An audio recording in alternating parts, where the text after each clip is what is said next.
Aline Badara Kane était en train de me reproduire pendant qu'il était en train de me dire quelques sottises. Merci à... en plateau. Merci à Francis. Merci à Francis.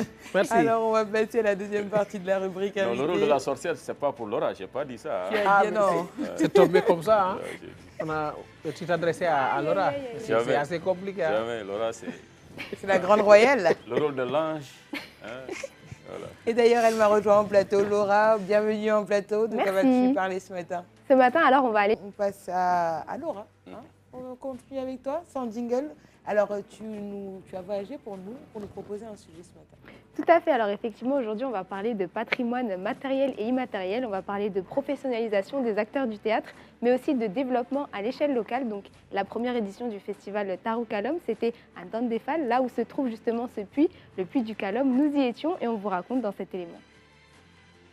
Ce dernier week-end du mois de juin à Dandefal, dans la région de Louga, la première édition du festival Tarou Kalom. Une célébration annuelle autour du puits du Kalom, site historique inscrit au patrimoine national en tant qu'attraction touristique et surtout spirituelle pour les habitants de cette localité. Chaque année, en marge de l'hivernage, les Ndandois s'y retrouvent pour faire des offrandes en faveur d'une belle récolte et se remémorer les histoires qui l'entourent. C'est alors qu'Alassane Cissé, acteur culturel originaire de la ville et président de la troupe théâtrale Andefar Dandé, a souhaité faire de cette date un festival, Tarou Kalom, d'abord pour renouer avec les traditions de nos ancêtres et en profiter pour promouvoir le site et l'enseigner aux différents groupes invités venus des 14 régions du Sénégal. Les festivités ont alors démarré avec un carnaval et le Rao Kalom, afin de créer un cadre d'échange culturel autour des questions de développement pour une meilleure prise en charge du secteur de la culture. Instituteur de formation et membre du collectif des associations artistiques pour le développement de l'art, le Tchada National, Alassane Cissé a tenu à ce que ce festival soit également un prétexte pour former plus de 30 jeunes comédiens au jeu d'acteurs sur les 2 jours.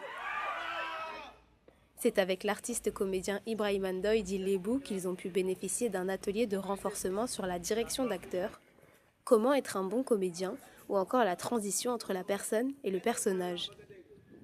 L'objectif pour ces jeunes venus en délégation et issus des compagnies théâtrales de Toubab Dialaw, Dagana, Dom, Fass Boye, Yumbel, Pikine, Kébémer, Rufisque, Boro ou encore Keur Moussa, renforcer les techniques théâtrales, que ce soit dans l'expression corporelle ou orale, entre exercices de concentration et de repérage dans l'espace, ou encore de présence scénique parmi les étapes de la mise en scène.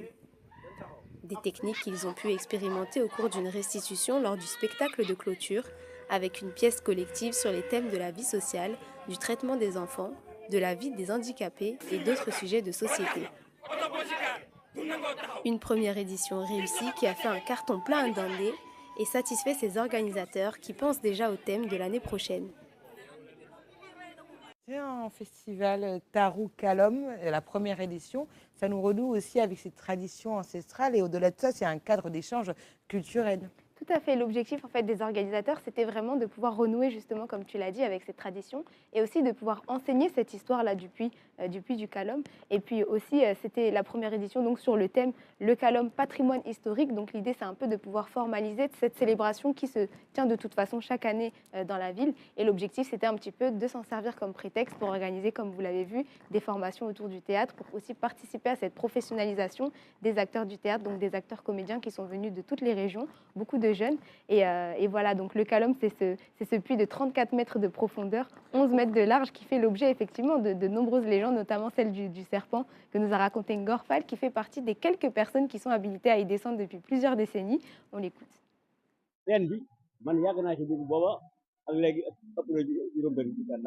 Cela fait plus de 60 ans que je m'occupe de ce puits en assurant son entretien complet.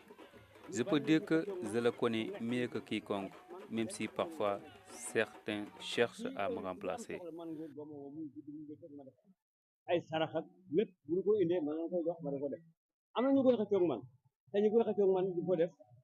De temps en temps, des personnes sont envoyées pour y faire des offrandes et c'est à travers moi qu'elles les accomplissent. Quand j'ai commencé à m'occuper de ce puits, il n'y avait rien. J'étais seul. Mais maintenant, un groupe m'a rejoint pour m'aider à en assurer l'entretien.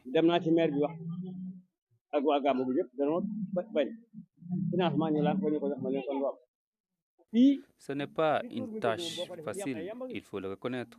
Les défis ne manquent pas et nous devons souvent nous débrouiller seuls.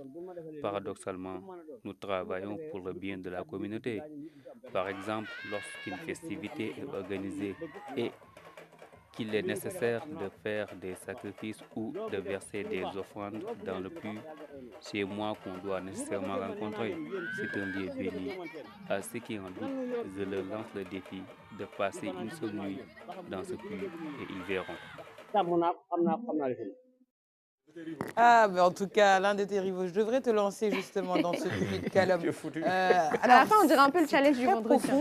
Est-ce qu'il y a une clôture justement pour protéger et surtout prévenir certains accidents parce que des enfants peuvent s'y promener? Oui, tout à fait. Alors, c'est vraiment un lieu de rendez-vous au niveau de la ville, mais que tout le monde connaît, à savoir que du coup, effectivement, il y a une barrière tout autour.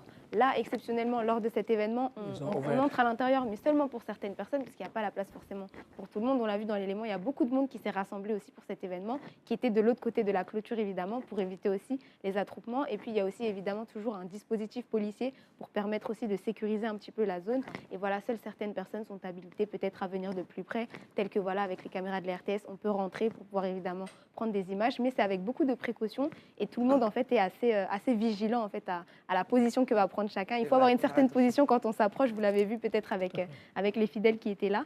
Et du coup, voilà, c'est sécurisé et puis c'est très organisé, évidemment. Aline Badarakan, on devrait y aller. Hein, mais avec plaisir. Non, moi, j'ai déjà vu le fameux puits. Hein. Voilà, j'étais en Dande. C'est magnifique. Hein. Voilà, c'est que d'émotions et c'est un patrimoine à préserver. Et je pense qu'on ne le valorise pas assez parce que ça aurait pu faire comme l'objet de plus de visites de la part des touristes.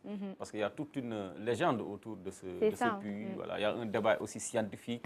Mais c'est cela en fait voilà, la beauté de ce genre de patrimoine-là. Effectivement, voilà. C'est pour ça d'ailleurs c'était l'objectif évidemment de l'organisation de ce festival, à savoir comme on le disait, chaque année de toute façon, les habitants se réunissent pour faire cette cérémonie. Maintenant, c'est ouvert encore plus à tous pour pouvoir permettre à tous les Sénégalais de venir découvrir ce site et toutes ces beautés et toute sa signification. Très bien, et on termine avec toi avec l'agenda culturel. Tout à fait. Alors, pour ce week-end, on a 3 dates à vous partager. Donc, la 2e édition